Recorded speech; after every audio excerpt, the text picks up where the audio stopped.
Broadcasting from the business capital of the world, this is the Podcast Business News Network. One of the most important relationships in our lives is the one with that person that you want to spend the rest of your life with. We're talking about your marriage. When you want your marriage to be fantastic, fulfilling, just feel good for both of you, well, we're going to dig into that today. And that's courtesy of just an amazing, one of the best, I really feel, in the entire country. He is just amazing as a life coach. And Dan Clark joins us once again. Hey, Dan, how you doing? Oh, thank you for that introduction, Steve. I am doing fantastic. I'm in Missouri and it is going to be 80 degrees today. I am looking forward to the weekend. Same here. Let me look. We always look here, 67 and sunny in the New York area. And I don't know what it is. Springtime, when you hit like 67 here, it feels like 80. So yeah, take that. Exactly. Love that. All good. So we're going to dig into what you do, a part of what you do in terms of life coaching, and that is couples counseling. And you've got really important marriage principles that we're going to run down today.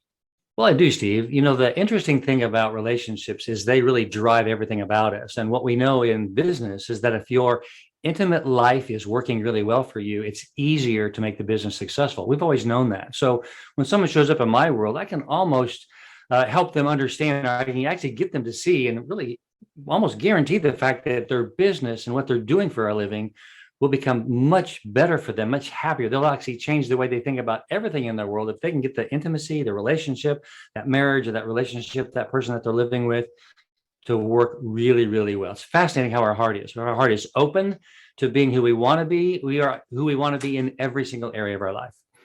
Interesting. Now, before we get into some of the principles, what do you often find is the main driver for failure of a marriage, or one that kind of derails it? Is it really come down to communication?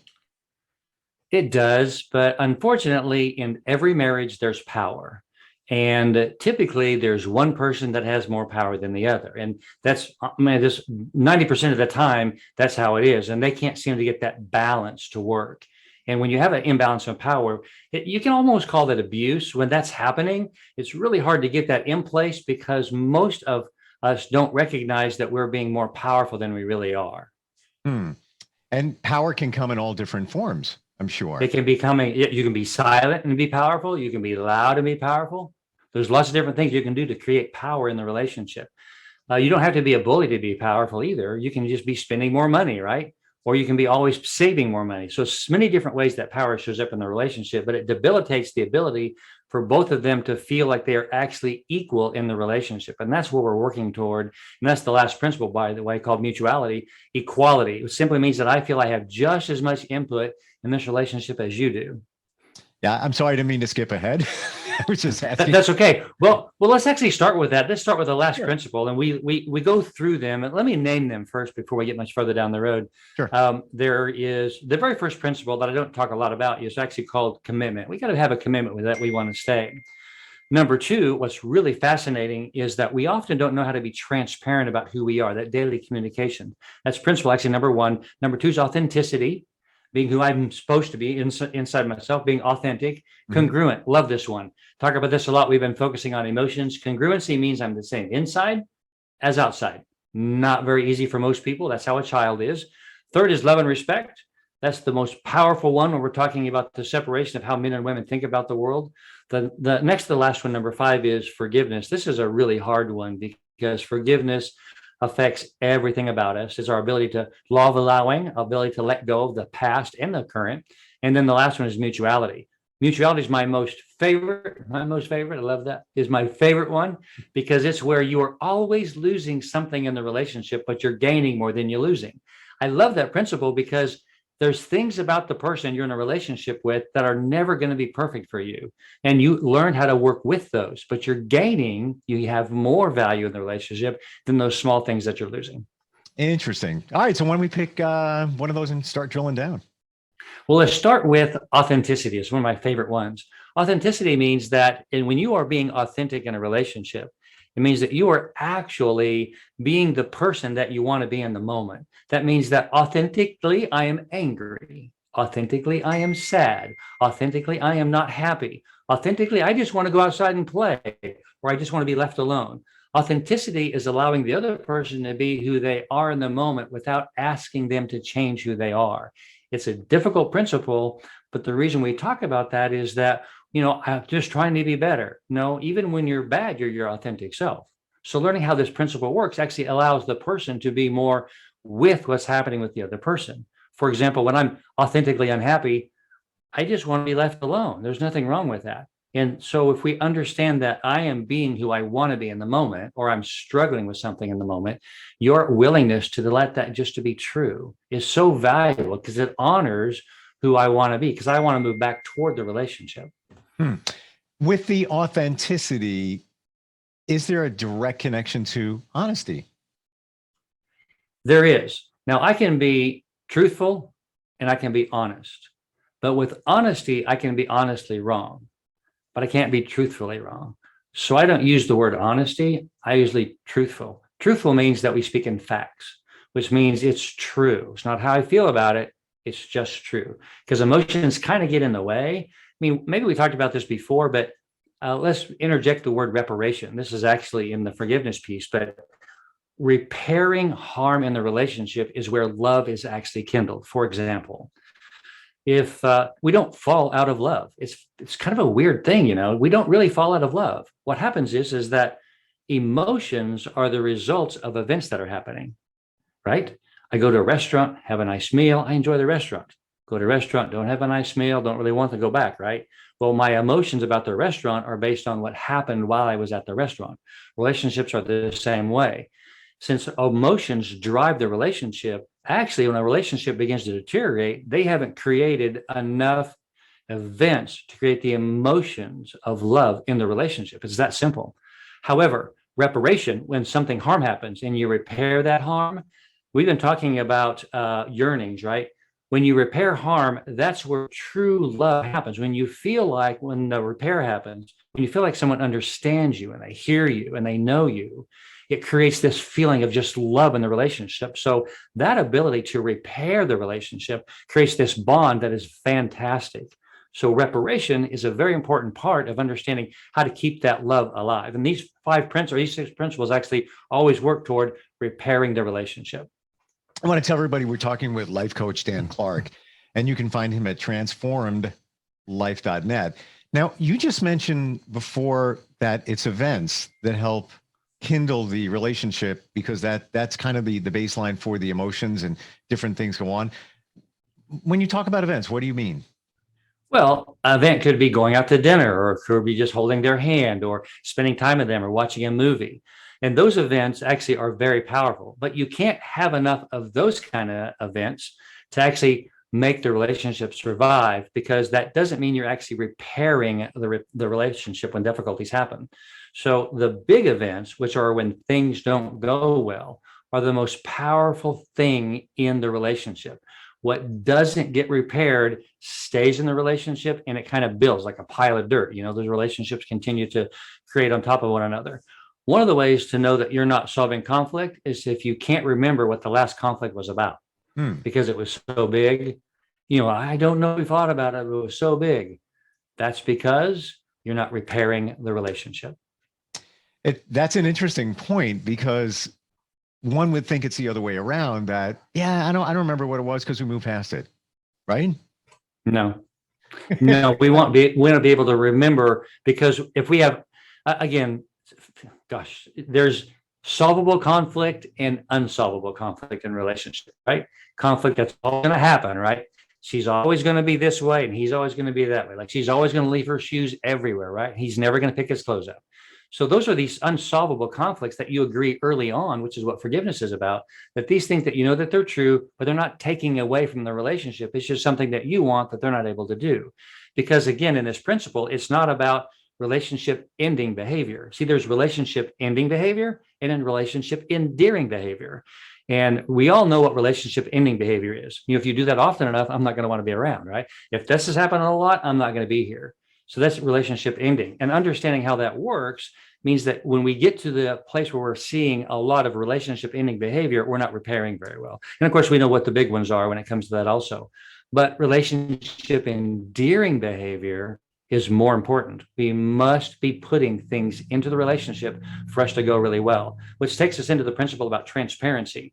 And transparency means that I'm willing to share with you the details about what's happening inside me because it's safe to be with you. If I can't share with you what I like and don't like about my day or the world or what's happening with our children or my job or what I don't like about you, if I can't share those things, then I'm holding those things back. So withholding words from the relationship are very difficult because those build up. That's why transparency, one of the principles, is very, very important to understand how that works in keeping the relationship close together. Yeah, it's totally clear to see if somebody's not going to reveal themselves, what's inside of them. It could even be a situation from, let's say, your childhood. Something happened and you just, exactly. Yeah. So one of the principle about transparency is using words about this is what's true about me, right? And you don't use the word we in transparency. Well, we should. No, I want to, because the relationship isn't about us. It's about how well you're doing in the relationship. Because if you can own who you are, that's why these are so powerful. If you own who you are, then it becomes us. But right now, especially when there's things that aren't going well, it's never about us. It's about what you need to do. I experience it. It's my transparency, what I like or what I don't like about the relationship. For example, in transparency, everyone makes a list of the things that they like and they dislike about the partner. Well, okay, why? Because if you don't know what's true, you don't know what's true, right? And understanding the dislikes are just a dislike. Like, I hate that when you do that. Well, actually, how about we just practice disliking it? It's a lot easier just to dislike it and move past it, right? Wow. Pretty deep stuff we're going. We went deep last week. We're back there again. But so helpful, to move a relationship along and make it a positive thing. What are some of the other principles? Well, the other one is love and respect. This is one that's very fascinating because men and women think differently.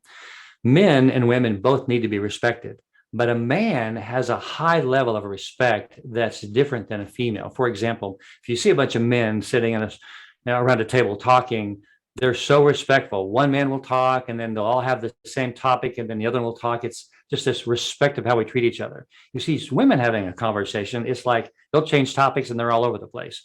Men in respect need to be heard. In other words, if you interrupt a man while he's talking, that's disrespectful. Most women don't know that. Now, if you'll ever notice how you are with guys when you're talking with them, we don't interrupt each other. We wait until they're done talking. Women don't do that. And the reason they don't do that is because that's how their brains are structured. They just have a lot more activity on the inside of their brain, and they actually have a lot more thoughts. I'll throw this out there because I don't know if I talked about this before, but women have 7 thoughts at a time. Men have 1.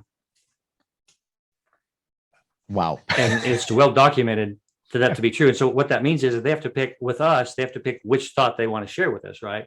And so women, if they're changing boxes too fast, we can't keep up. So the other side about respect is that women want to feel love. Now, obviously men want to feel love too, but most often you hear a woman say, I just don't feel like you love me. Well, that's a buzzword saying that she hasn't told you what her real needs are, because women think that we know.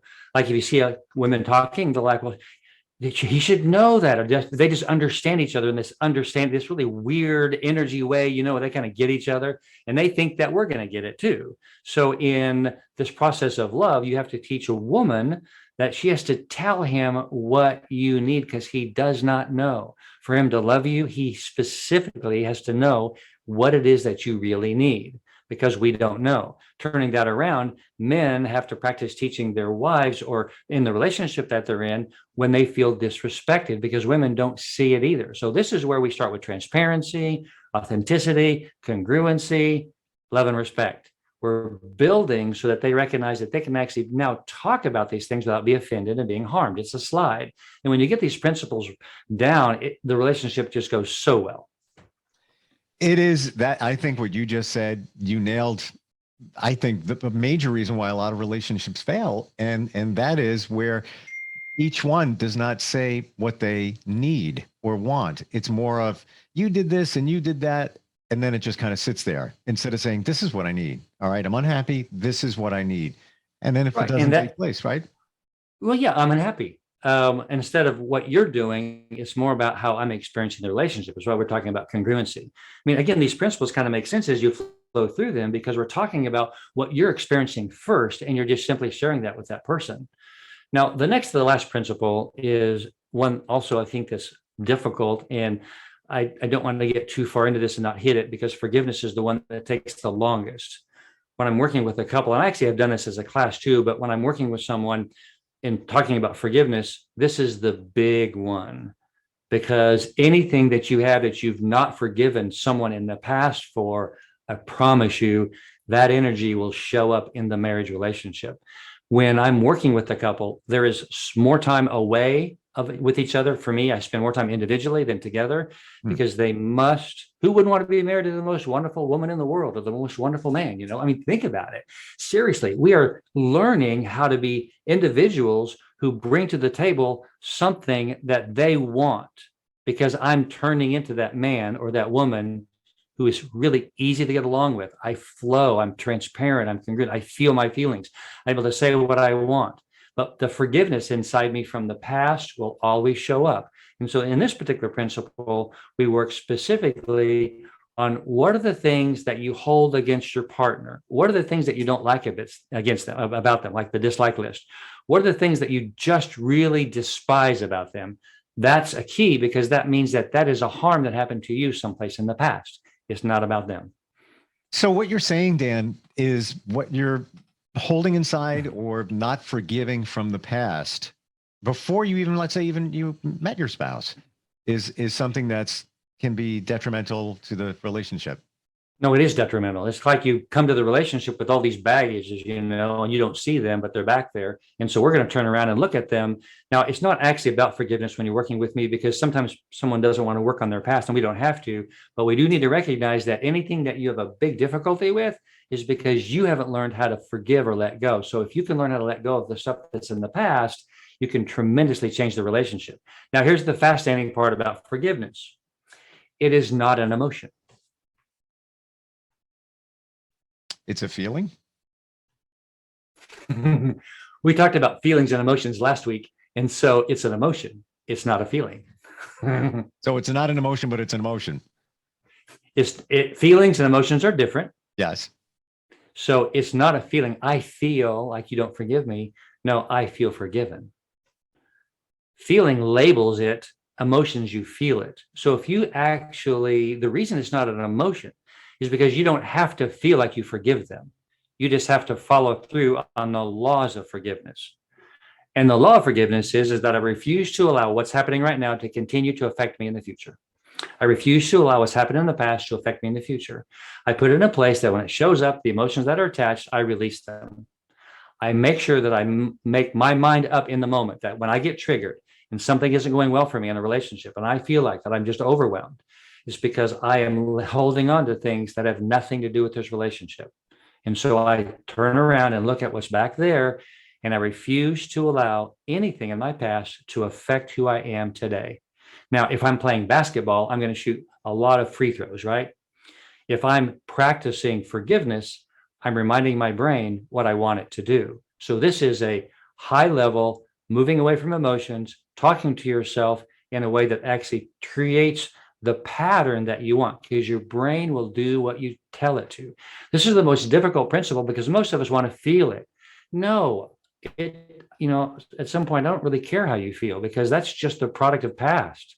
What we really want is for you to understand that you have to tell your brain how you want to feel. I'm not going to let this continue to affect me. And it doesn't mean you don't need to solve the difficulties, but emotions are so powerful that they create inside us the idea that we're not loved or they don't care about us. All this crazy language that shows up, as opposed to it's just, I don't like this. So we've talked about this briefly before, but I want to bring it to the forefront once again. When we're reminding ourselves that what we're forgiven and we're not going to let it affect the relationship, are we verbally saying it to ourselves, or are we just thinking it? So if I'm standing on the free throw line throwing free throws, I'm going to play a really good game on Friday and it's Tuesday. What am I doing at the free throw line? So what am I saying to myself a lot during the day? I'm letting go of this. I'm going to not let this continue to bother me. I just remind myself, it's a mantra for a couple of months, a couple of weeks. Get up in the morning, you say it. Before you go to bed, you say it. You pick the things you need to let go of. Now, there are some things that are really big. And if there's abuse, if there's emotional or physical or some type of sexual abuse or whatever abuse that's in the relationship, that is a completely different issue than this particular one. We would do that in a completely different way. That we'd separate that from this, because this is lightweight stuff. But you are just, again, reminding yourself, telling your brain what you want. For example, I think I'll have coffee. So you go have coffee, right? Your brain goes to the kitchen and start making coffee. That's exactly what forgiveness is about. Your brain goes where you tell it. After a while, it'll just go there. So it's not as, even though there's emotions attached, learning to separate yourself from the emotions. And again, we're not pushing it down when we're saying that. We're not, because when something happens and you feel hurt, when you feel hurt in the current relationship because you feel the hurt show up and you get angry about it, when you feel that, that heals the emotional attachment. But the reason you're saying, I won't let this emotion, I won't let this continue to affect me in the future, is you're simply telling your brain that when I feel it, I'm not going to carry it into the future, but I still have to feel it. See, this is where it gets confusing, because emotions have nothing to do with forgiveness. Forgiveness is a choice. I don't have a choice about emotions. They are going to show up. When something happens in the relationship, oh, that hurts so much. Oh, right. I'm never going to be able to forgive you for that. Wait a minute. When they say that, they say it's going to affect them in the future, right? Totally. Wow. This is like pretty powerful stuff. And I want to go back to one thing you said before, the difference between men and women. If something happens along the way, let's say the husband says something to the wife, could even just be a word that she just doesn't like, whatever it might be. She doesn't forget it. It could come back years later, whereby the guy doesn't even matter. You know, she could say something to him, got him mad, and we're done with that. She will bring it back. Any good relationship book that you read will tell you that women have these elephant brains. It is so amazing. And so that's why you separate them, because you teach them that just because it shows up doesn't mean they have to bring it to the table, right? Because it's one of those 7. So you help them be aware of that. There's an emotion attached to that, and you're learning how to put that away. They might need to say it, right? But they're holding on to that. But if they have all 7 of those thoughts in a great, healthy way, that woman is fantastic. Now, women, it's the most difficult for them to really let go of things in the past, and it's complicated because of how their brain functions, but they actually can do that. But here's the downside, Steve. Women are going to take that out on you as they're going in the relationship. So, principle. Actually, the person that you marry is similar to the first 4 years of your brain development. So the person that you're in a relationship with, married or not, they actually can help you become your best self, because you're working through the difficulties that you didn't let go of when you were a child. That's why relationships can be powerfully transformational, because you're helping each other work through the difficulties, because the unpleasant things inside you is what you attract inside them. And so the things that you don't like about each other are actually things that you have to let go of. That's why relationships can be so powerful. Now, I'm not a proponent of staying in a relationship that's abusive, but what I am saying is that work it out, because it will make you so healthy. I promise. 100%. And it's a shame that marriages do fail because the principles aren't adhered to. But I want to go back, because I find this fascinating. We've talked about it before, how between 0 and 7, it kind of shapes your entire life. So you just said that the person you find or you pick to be your partner, life partner, the first 4 years of your life are based on that?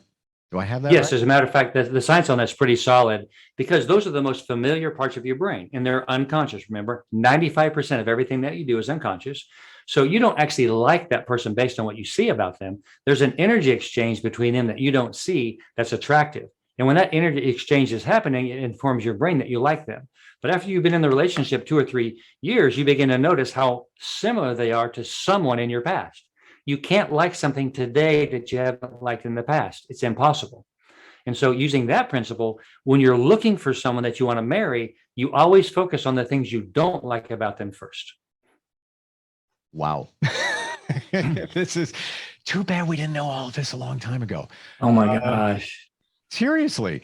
And I'm still fascinated by that. So how can you dissect that? How can you look at that, and let's say it's a past relationship, current, whatever it might be, or future.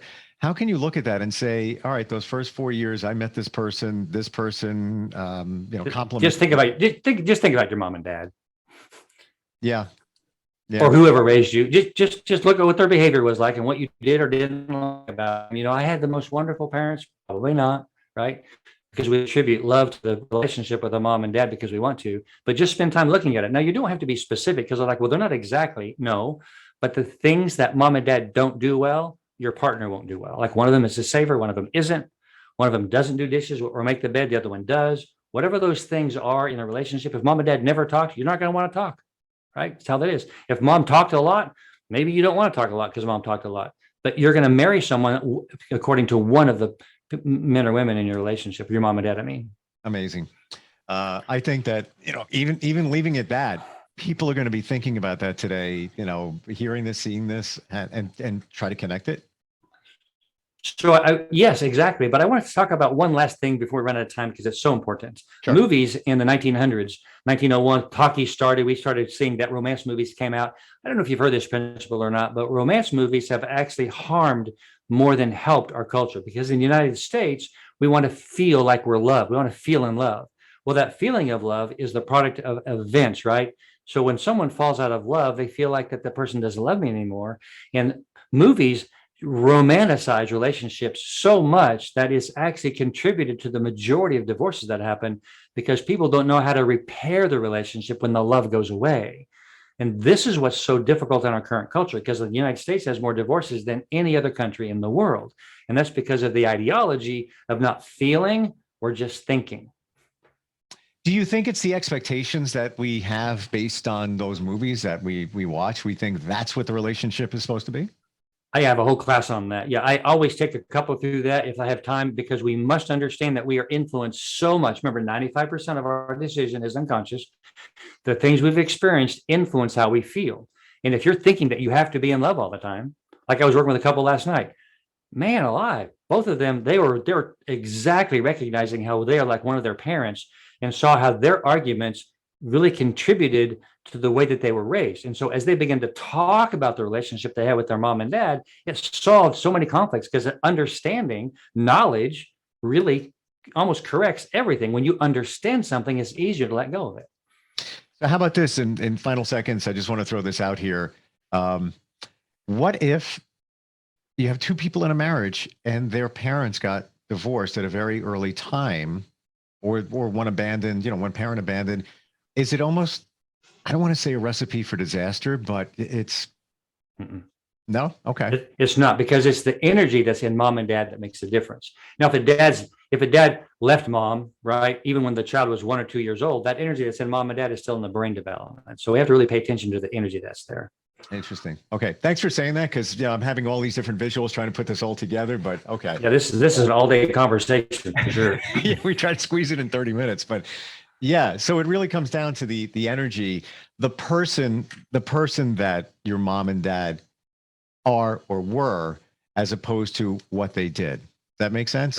Correct. Yes, that's absolutely right. Oh man, you got that principle down right. Oh, I'm glad I did, because I was getting worried for all of us, for a lot of people. Good job. Yeah. Dan Clark, you're amazing. He is a life coach, and he can help you with your career, with your personal life, and also with your marriage. And if somebody wants to reach to you and move things forward and improve things, what do they do? Well, just go to my website. It's transformedlife.net. And there's a place where you can get a hold of me. Would love to have you spend time with me. I will spend time with you. First hour's on me. Fantastic. I love the part that you said when it comes to couples counseling that all you need is one. Because usually, my perception, things I've heard, lived through it, it's couples counseling. That means you both have to be in counseling. And sometimes that's not effective because one might not want to share something while the other one is there. Well, when you're doing couple counseling, they have a tendency to want to argue about what's happening. So that's why if I have one, I can help the other one, lead them toward being kind. It's just how it is. Amazing. Dan, always great talking with you. And oh my God. Thank you, Steve. Yeah. All right. You bet. Right. We'll catch you next time, and we'll be right back. Thank you, Steve. Are you looking for even more of the podcasts and hosts that you love? The Podcast Business News Network is proud to announce that you can now listen live on the MyTuner Radio and online Radio Box apps for iOS, Android, and the Amazon App Store. Or check us out online. Search for Business News Network on mytuner-radio.com or search Podcast Business News Network on onlineradiobox.com/US so you don't miss a minute of the action.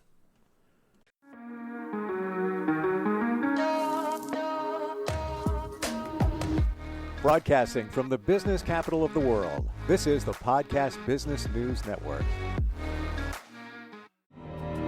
For nearly 2,000 severely injured veterans, everyday life has become filled with barriers. Day-to-day simple tasks can become pretty daunting. I have to carry my chair up 2 flights of steps or have somebody do it for me. What scares me the most is just the falling. When I'm struggling with my house, I think, to have that one great barrier just knocked down, it's crucial.